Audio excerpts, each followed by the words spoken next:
Hello students, welcome to Chemistry Online Classes, lecture number 8 of Sri Guru Independent PU College, Kalburgi. In the last class, we learned about the mechanism of the complex reaction. The complex reaction which takes place in multi-step, and every step itself is a elementary reaction, and in all these different elementary reactions we call them as different steps. The slowest step is the rate determining step of the mechanism of the reaction. We have taken the example of hydrogen peroxide decomposition. Iodide ion as the catalyst and alkaline medium is the medium in which this decomposition occurs.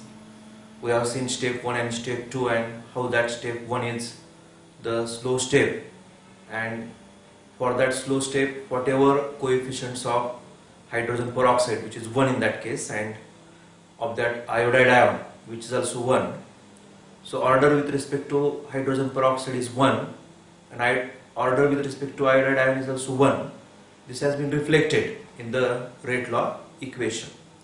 Then why the slowest step is the rate determining step, that we have learned by taking the example of that bicycle factory.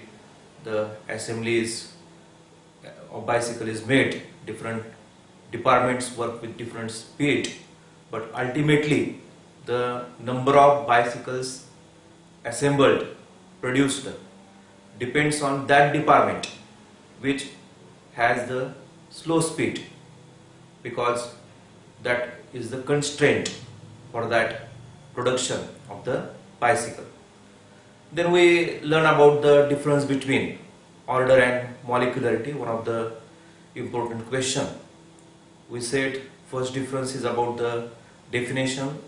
Order is sum of powers of concentration of reactant in rate law equation. Molecularity is number of reacting species which must collide simultaneously in elementary reaction to bring about chemical reaction. Order can be 0, negative, fractional, molecular.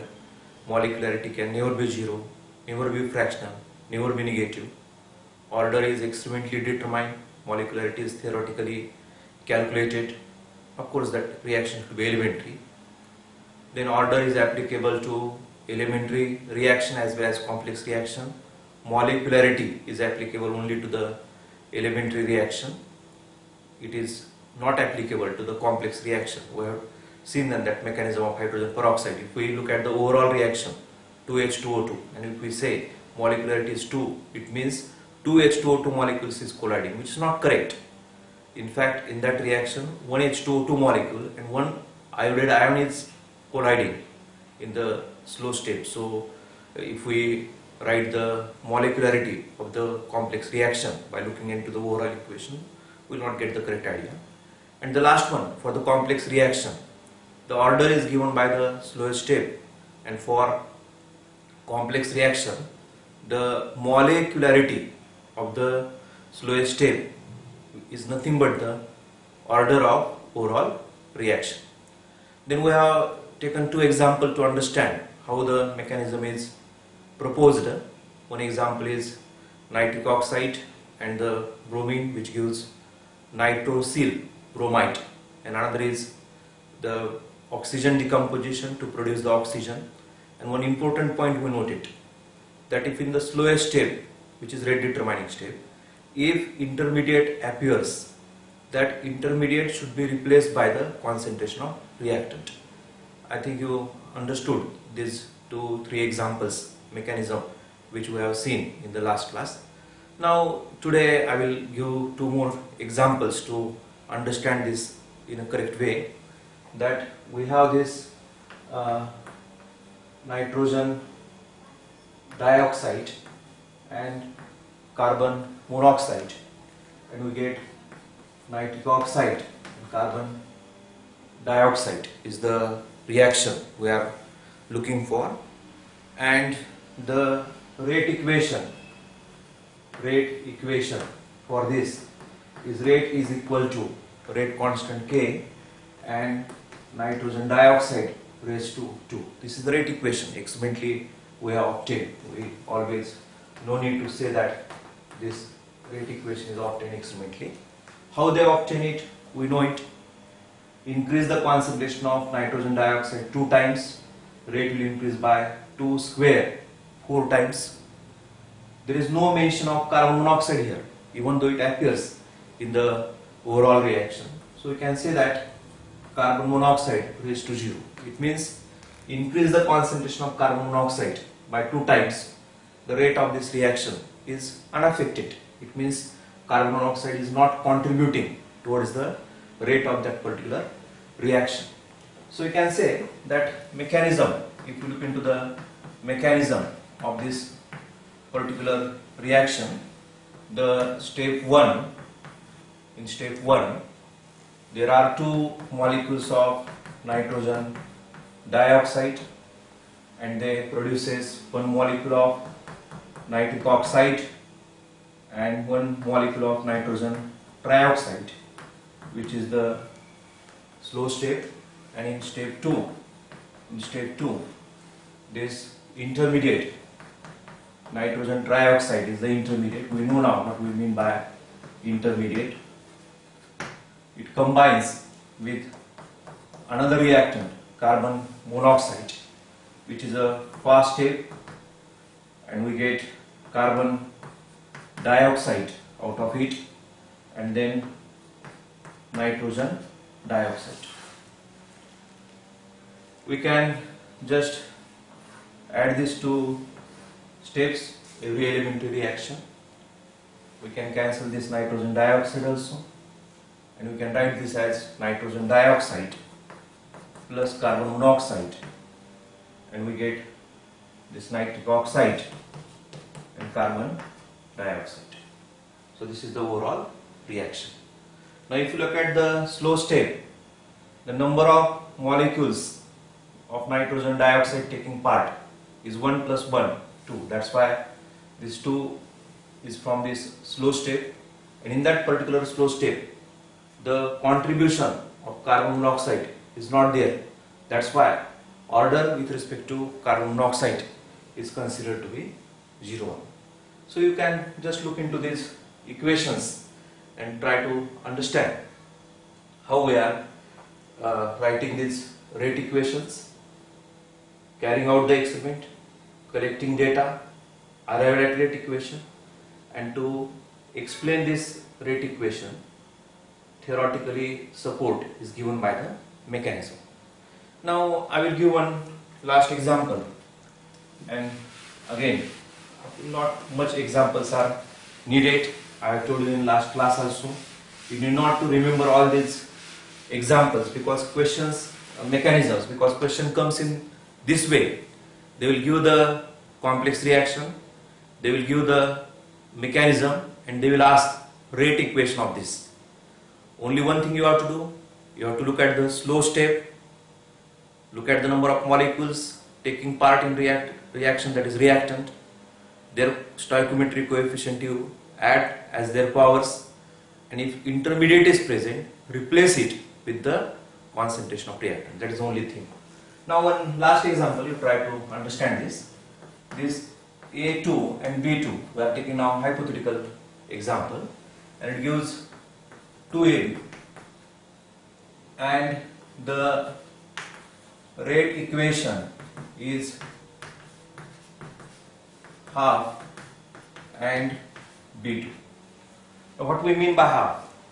Fractional, order is fractional. It means if we keep the concentration of B2 constant, increase the rate 2 times, increase the concentration of A by 2 times, rate increases by 2 raised to half, square root of 2, it means 1.414 times the rate has been increased. That's why we arrived at that half, and we know that 1 means keep this concentration constant, increase it 2 times, and rate will increase in the 2 times.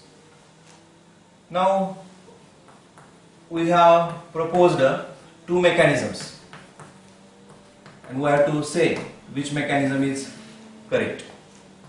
So this is mechanism 1. It has 3 steps. step 1, step 2 and step 3. In step 1, this A2 dissociates to form two atoms of A. In step 2, this B2 combines with this A and forms this AB plus B. In step 3, A plus B combines and they form AB. This mechanism proposes that this is slow step, this is fast step, and this is fast step. Now we can write rate equals to, according to this mechanism, rate constant K, A2 raised to 1. There is no B2 here, so we can write B2 raised to 0. Even though B2 is one of the reactant, it has not acted in the slow step. Whether A2 is reactant, yes, we need not to substitute it with some other things because it is a part of reaction. But according to this mechanism, we are obtaining this rate equation. So we can say that the mechanism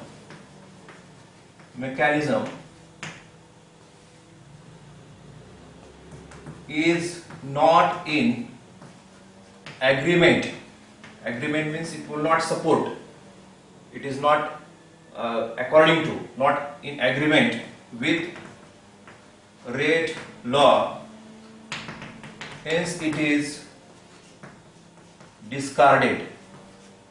Discarded means this mechanism is not accepted, because if we theoretically give this as a support to this rate law, the rate law somehow is not supported by this type of mechanism.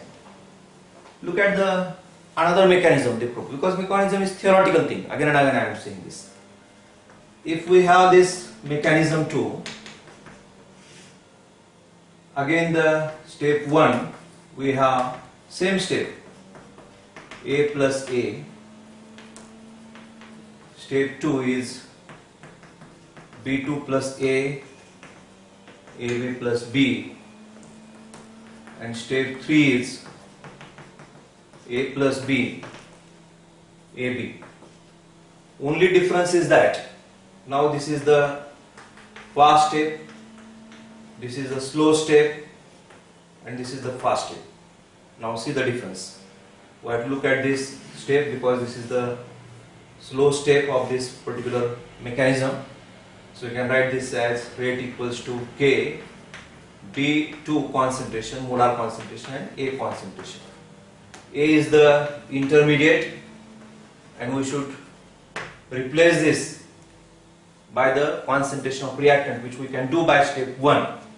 So we can write from step 1, the equilibrium constant is equal to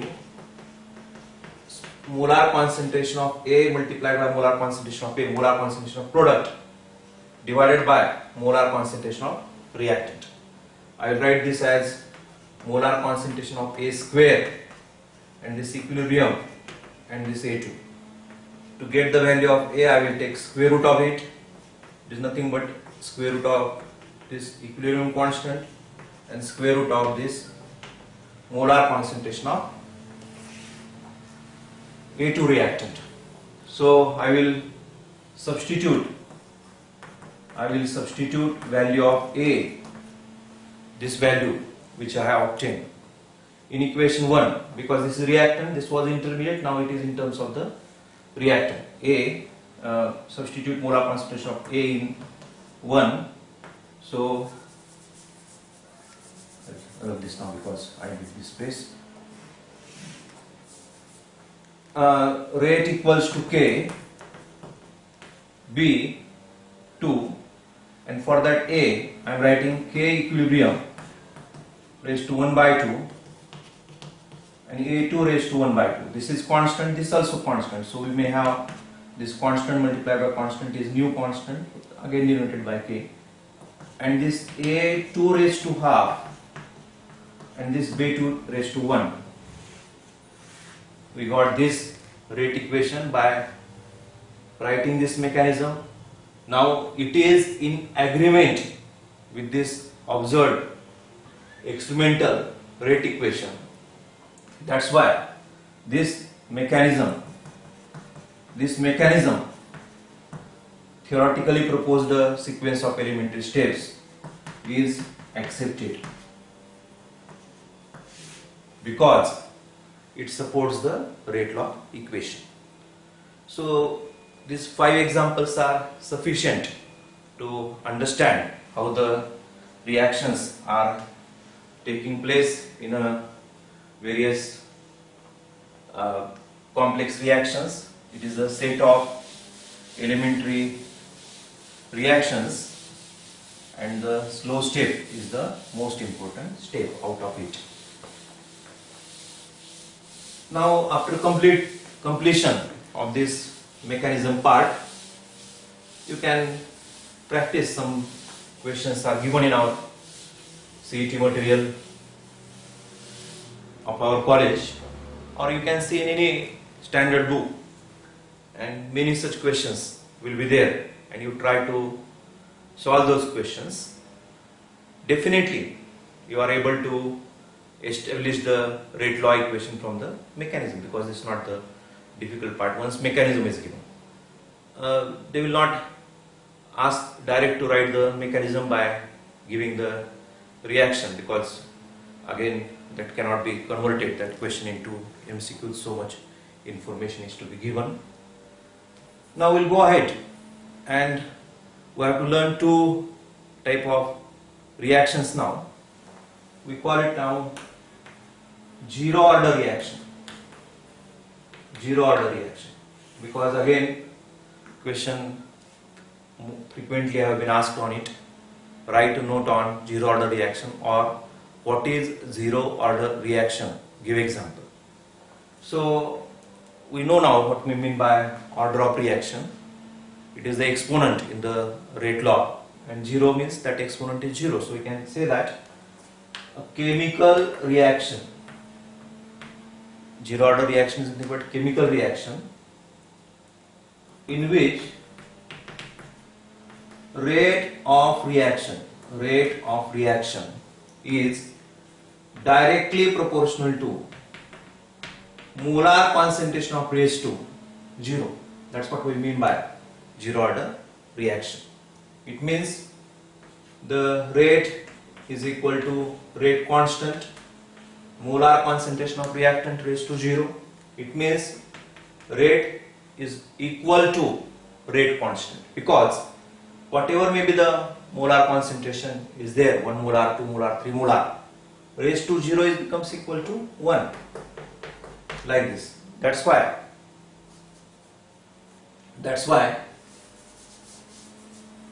right here,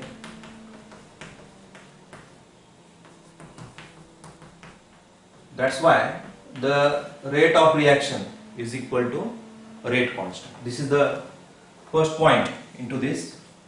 So you can say that rate of reaction is independent of concentration of reactant. It does not depend, because order is 0. We can say that as time increases, as time passes in the course of reaction, we can say concentration of reactant decreases. This is bound to happen, because it is the reactant which ultimately gets converted to product. But rate of reaction remains constant. Rate of reaction remains constant. As time increases, molar concentration of reactant decreases, but rate of reaction remains constant. This is properties. These are all properties of the zero order reaction. Then we can say one more property which already we know. Unit of rate constant is equal to unit of rate of reaction, because they are equal. So dimensions of this rate constant is equal to dimensions of the rate of reaction, mole per liter per second in the SI unit. We can say that this type of reactions are relatively uncommon. We come across a very small number of these zero order reactions. They are not common. It is uncommon, means not frequently we come across them. The examples are enzyme catalyzed reaction. Enzyme catalyzed reactions where enzymes, biocatalyst, speeds up the reaction, and other is decomposition of gas on metal surface. So these are the two types of reactions which usually of zero order kinetics. We'll take this example. This is ammonia molecule. We are heating it at very high temperature, 1130 K, and we get nitrogen and hydrogen out of it, and this reaction takes place on the metal surface. It is decomposition of gases, ammonia here, metal surface is platinum. This is one example we can give. Another example we can give is 2 moles of hydrogen iodide decomposed at very high temperature on the surface of gold to form hydrogen and iodine. Third example we can give that H2 and Cl2, photochemical reaction, 2HCl. Now why these are the zero order reactions? How to identify them? If gas is being decomposed on surface of metal, it may be zero order reaction, or this type of photochemical reactions. Here, if you want to increase the speed of this reaction, it is of no use to increase the concentration of hydrogen and chlorine. If you want to increase the speed, you have to increase this frequency of the radiation so that the bonds between two hydrogen atoms, covalent bond is broken, chlorine is broken, and they combine to form the HCl. So rate of reaction is independent of concentration of reactant. If we have low frequency and we have enough hydrogen and chlorine, it is of no use, because the radiation only will break the bond and product will be formed. Here also the same thing. Why it becomes zero order reaction? We take this example of ammonia. This is platinum surface, and these are the ammonia molecules.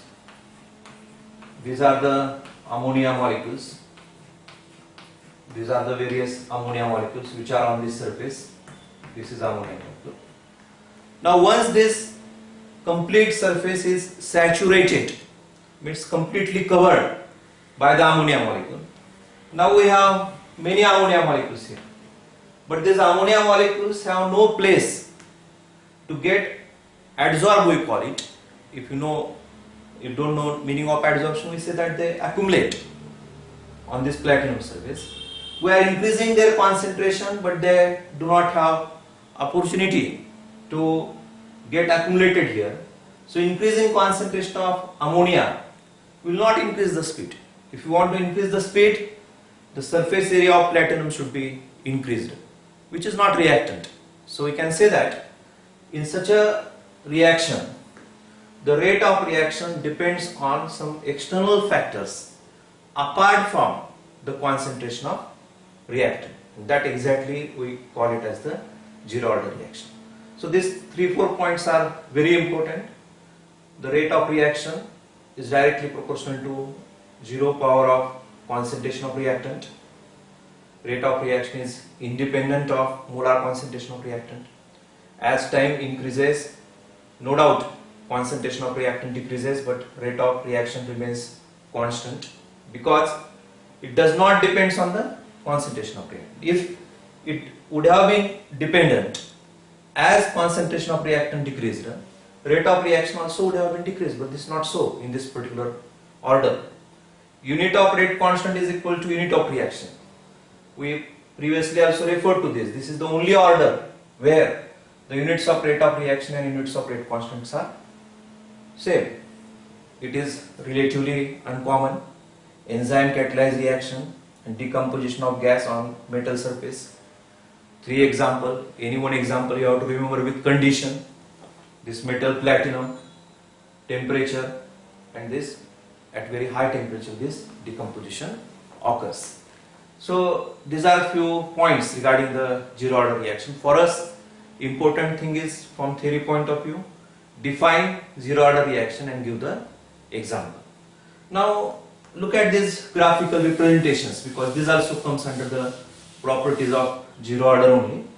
If they give this type of graph and if they ask what type of order is represented by this graph, this is rate of reaction here increasing, but as time is increasing, rate of reaction is remaining constant. What type of order of this reaction it is? We can say that it is zero order reaction, because it is independent on the time factor, which is time is again related to the concentration of reactant. Means as time increases, concentration of reactant decreases, but time is increasing but rate of reaction is remaining constant. It means it is zero order reaction. Or if you look at this graph, this is the time and this is the molar concentration of reactant, and this is the decreasing reactant concentration. As time increases, reactant concentration decreases.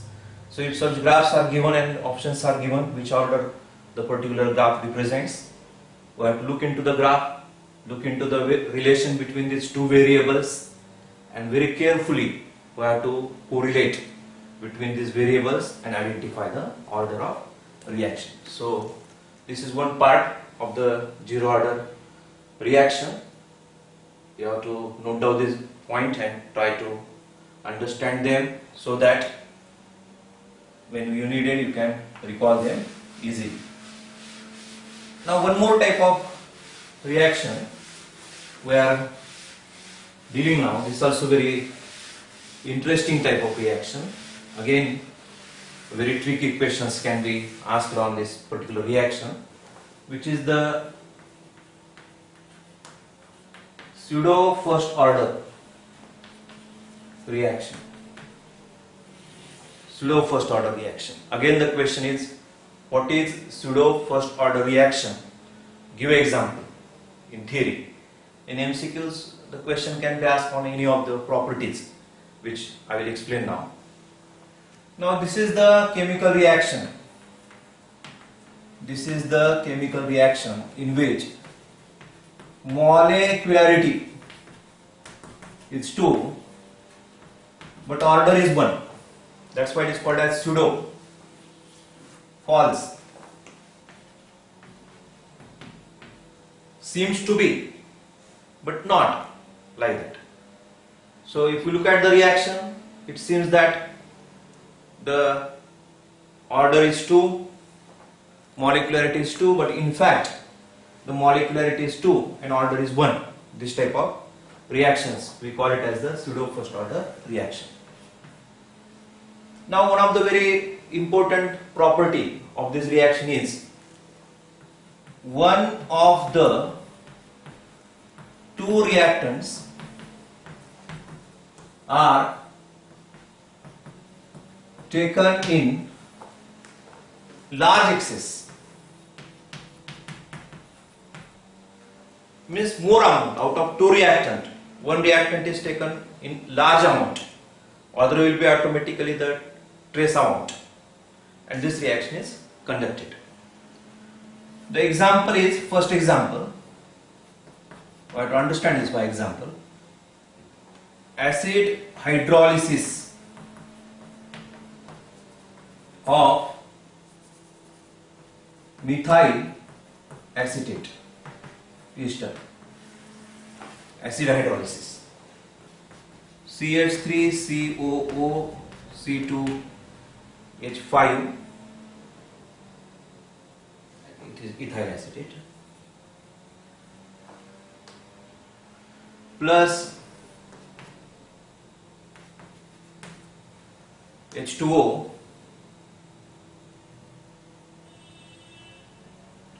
and the H plus ion, acetic acid and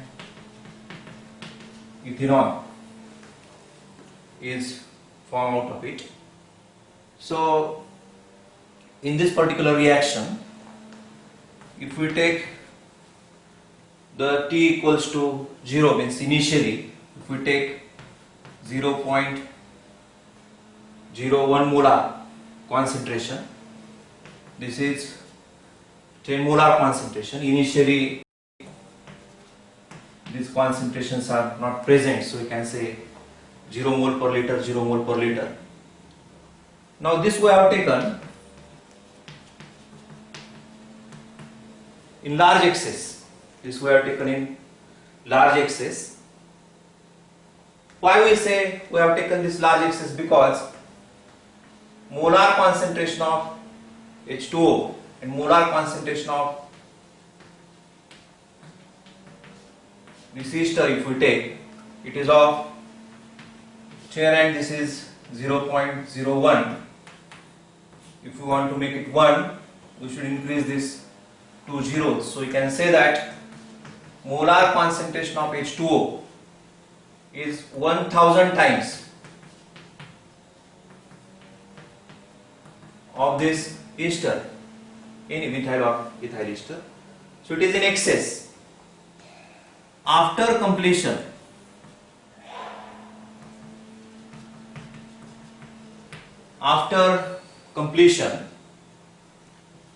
this become 0 mole per liter, because this is 1 mole.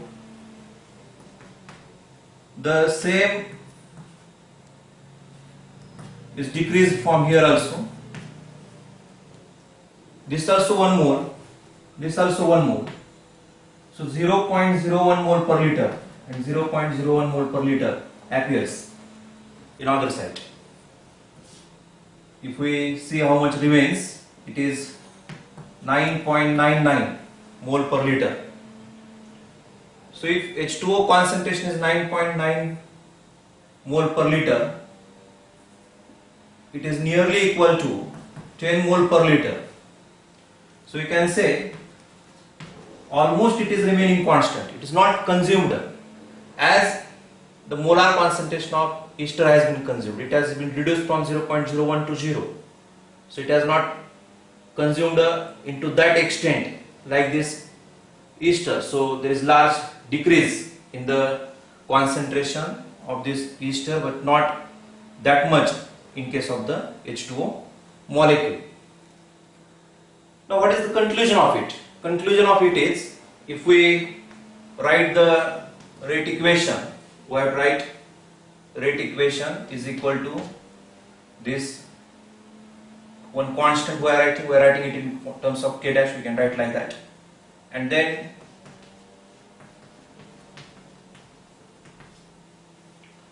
and this ester concentration and this H2O concentration, and this is now constant. So order with respect to that reactant is 0, because it has not contributed towards the formation of product. Why we say it has not contributed? Because its concentration has been reduced to very small extent. That's why it has not contributed. So you can say that this rate constant K dash is equal to, we can say that this equals to R equals to K, and this molar concentration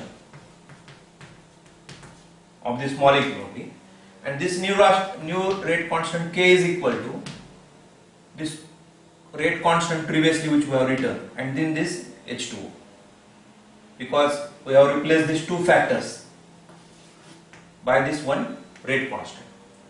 Now one of the very important property of the pseudo first order reaction we can write is that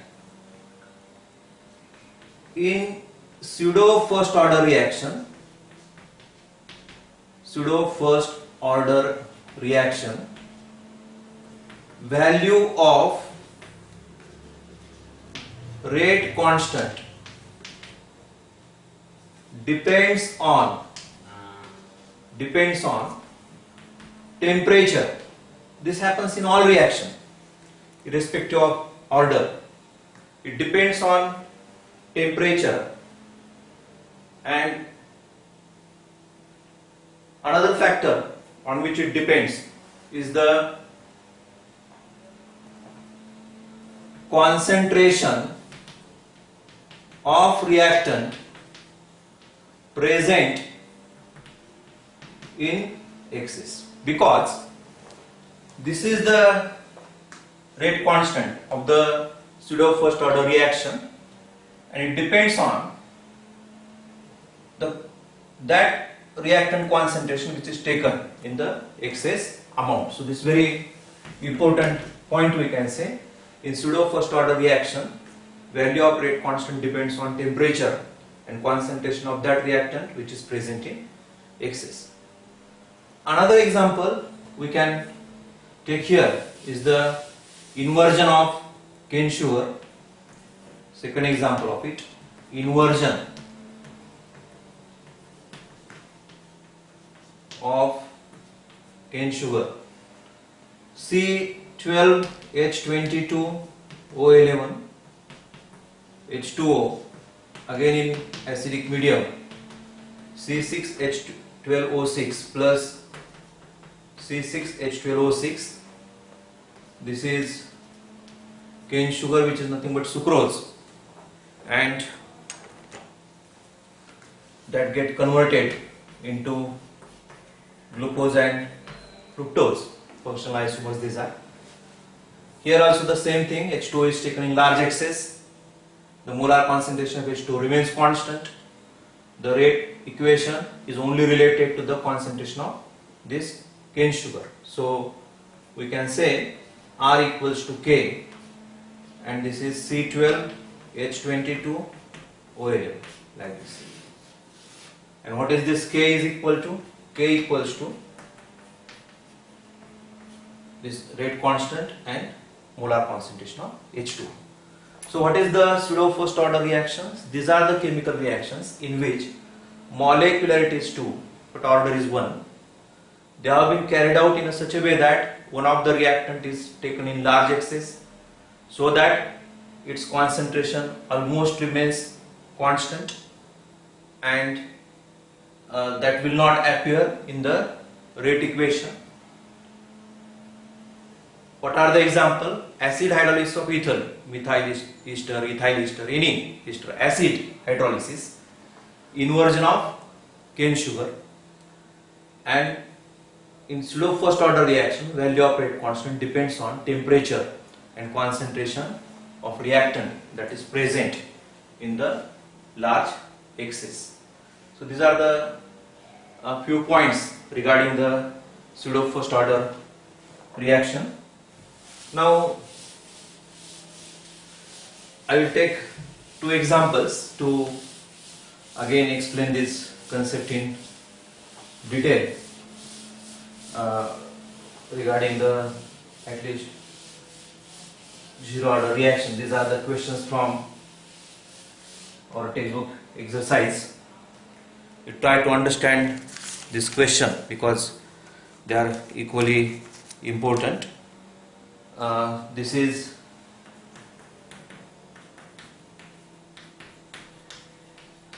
textbook exercise question. It is 4.3, question number is 4.3. The decomposition of ammonia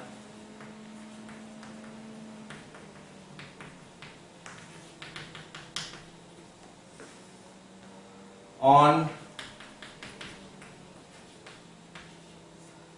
platinum surface is zero order reaction. We know that this is the example we have exactly seen. What are the rate of production of? What are the rate of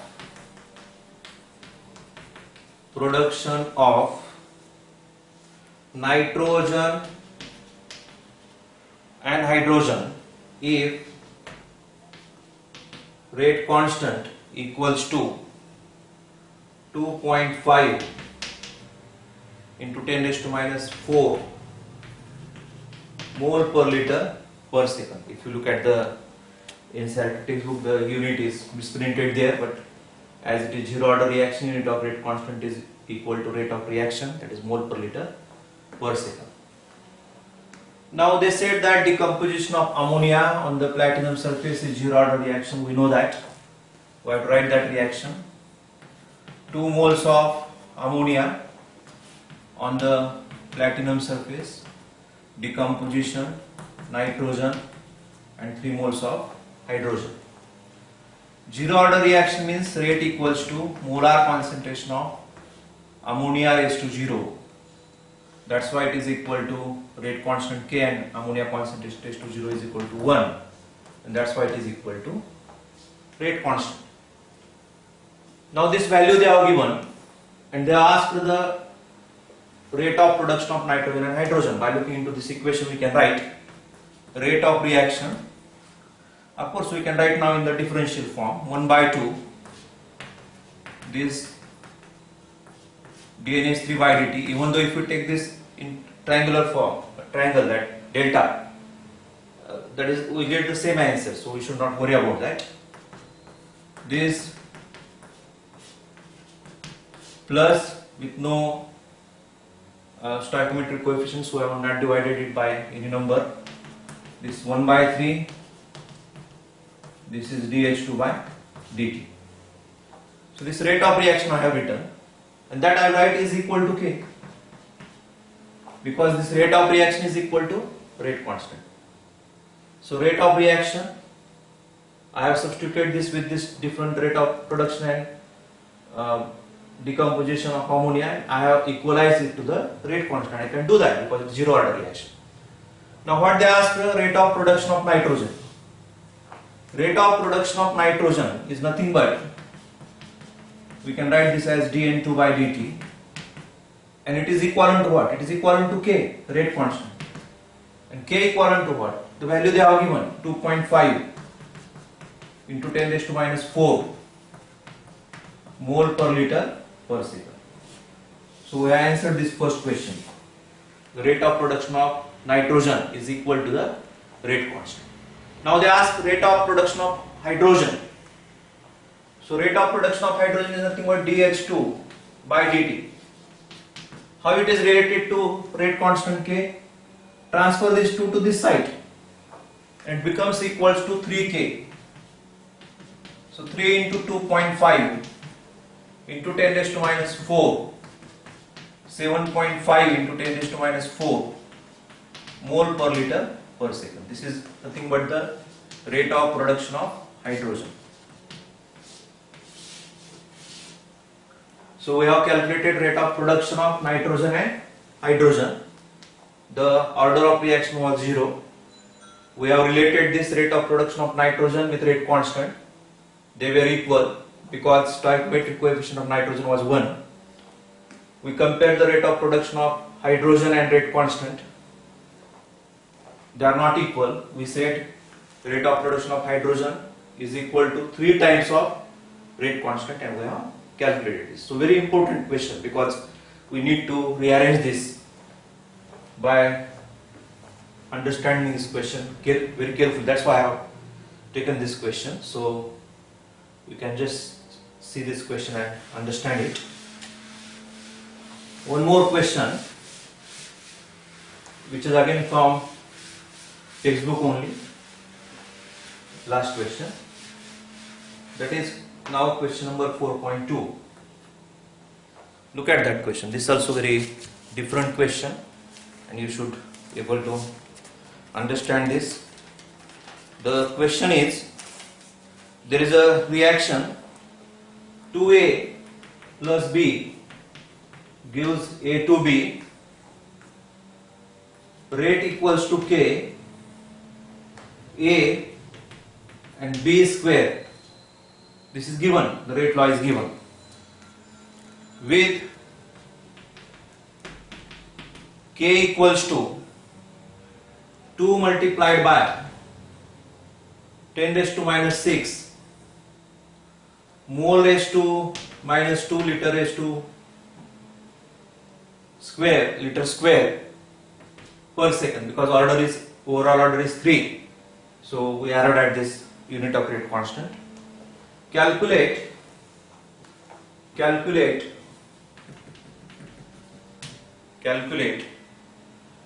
initial rate of reaction.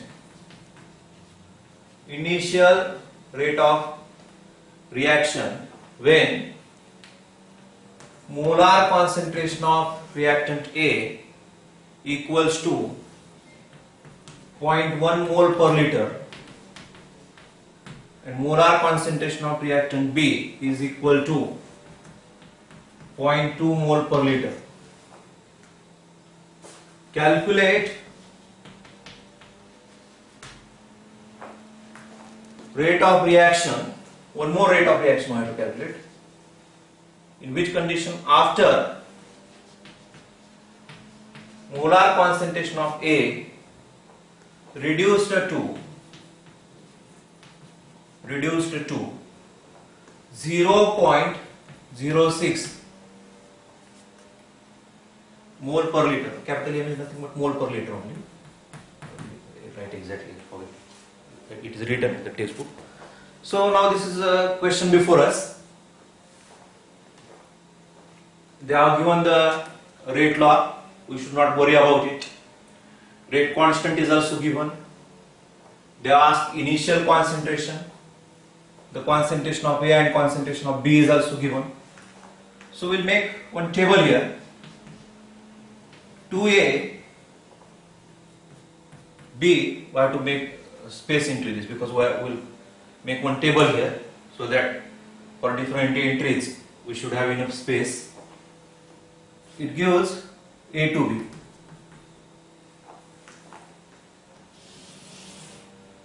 And I will write here initial concentration, which they are given 0.1. I will write this as capital M here instead of writing mole per liter to have the better use of space. And this is 0.2 mole per liter. They are given this.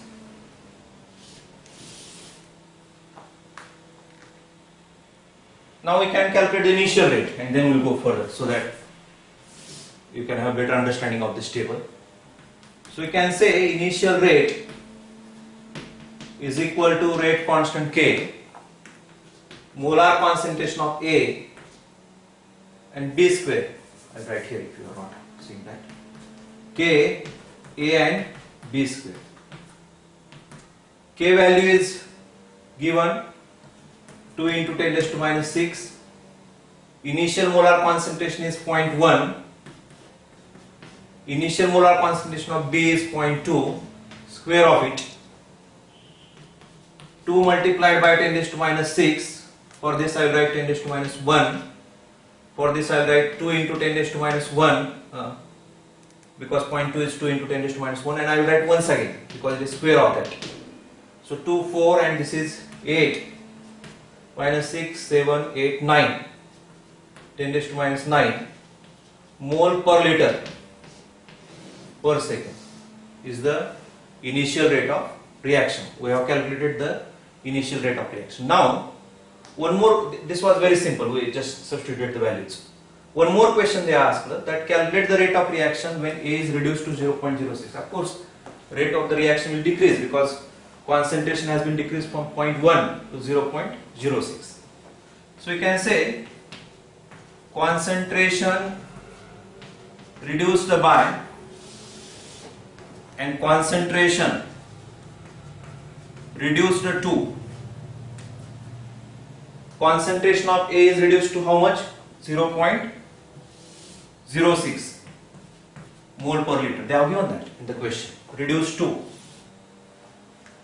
Now by how much amount it has been reduced? 0.1.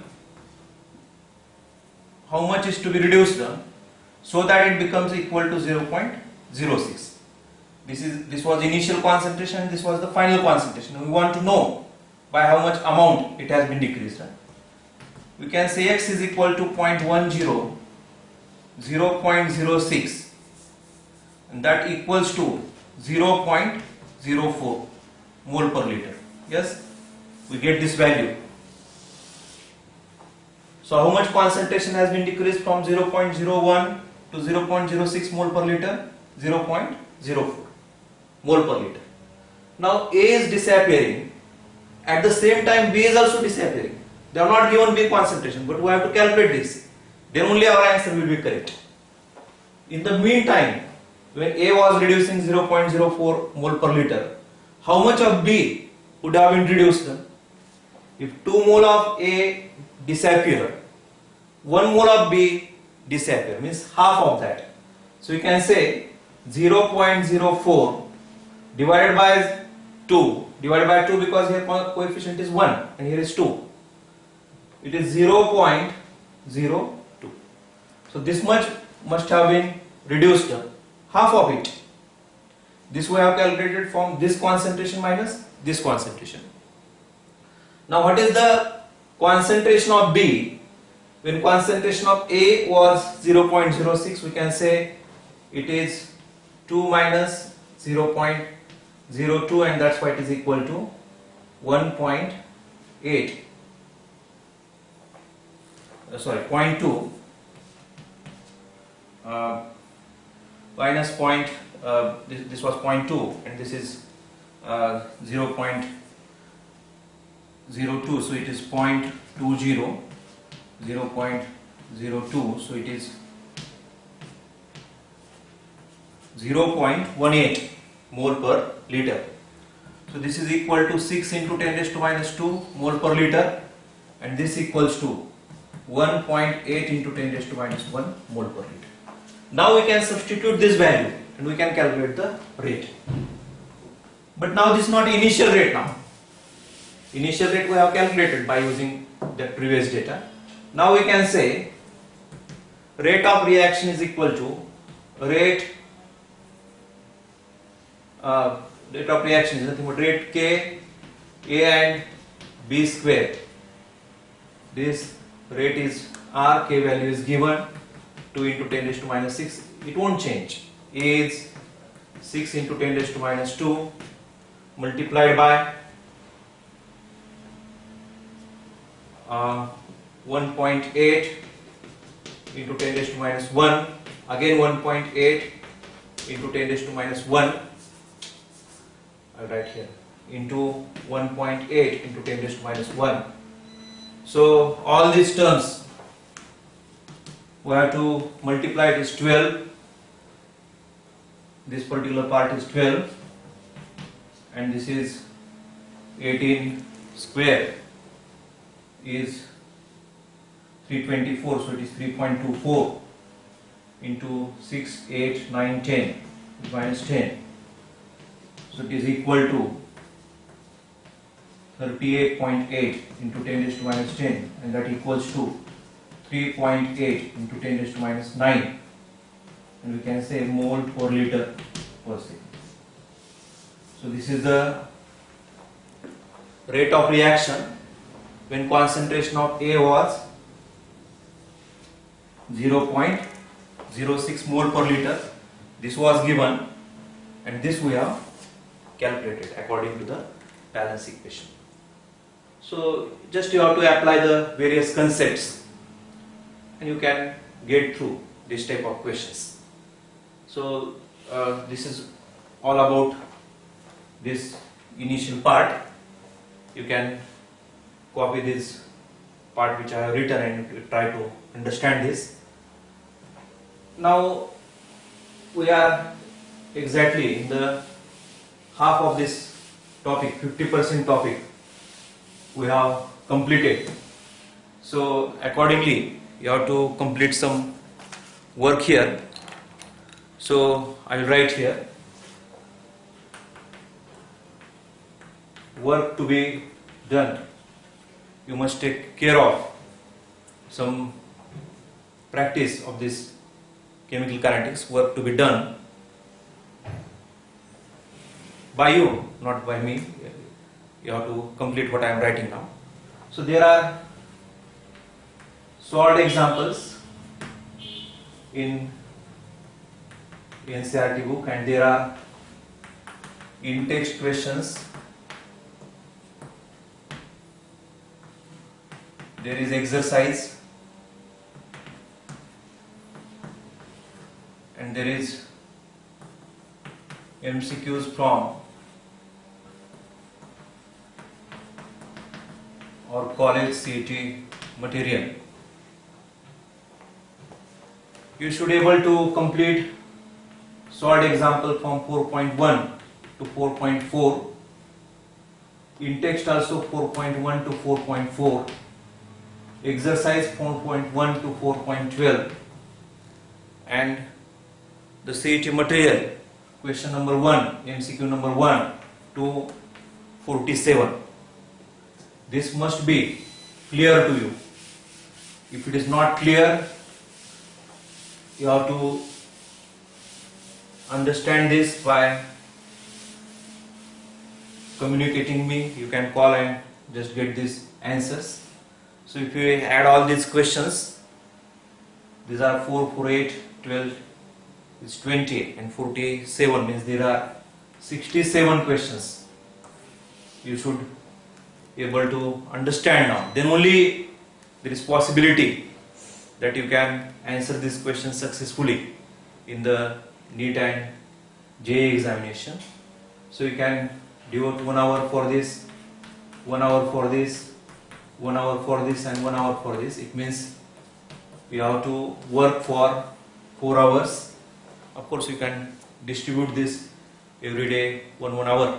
I know that you are in tremendous stress to watch this video and study for the unit test examination, but this is the time to complete the study of chemical kinetics. If you postpone it, you will not understand it clearly, and these are the some topics like chemical kinetics which makes difference in your NEET and JEE score, because some simple topics like surface chemistry every student answer it, but if you answer these questions definitely you will have advantage on your scoring. So this is a type of homework, I will say, but if you look into this homework, many questions we have covered in classroom. Out of 67, around 30 questions we have covered in classroom. Once again you have to solve these questions so that you will have better revision. So thank you for watching this video.